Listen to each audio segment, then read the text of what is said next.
менің кайфтан шыға алмай жүрген бауырларым, жастық шақ өміріңнің айнасы.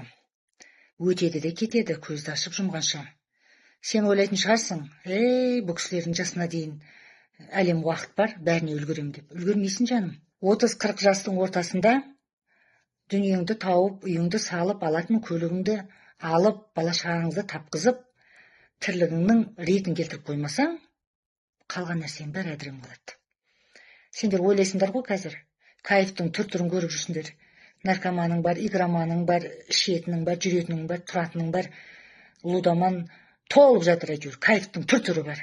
Өзім шатасатын болдық осы кайфтардан. Міне, өстіп жүрген кезде не үйің жоқ, не күйің жоқ, қатын отыр зарлап, бала отыр жылап, ал өмір деген ағын судай өтіп, міне, ағып кетіп бара жатыр. Тура өзіңнің жасыңдағы қаншама жігіттер тауға апарып, тірлігін жасап тастаған. Солардан қай жерің кем? Еш жерің кем емес.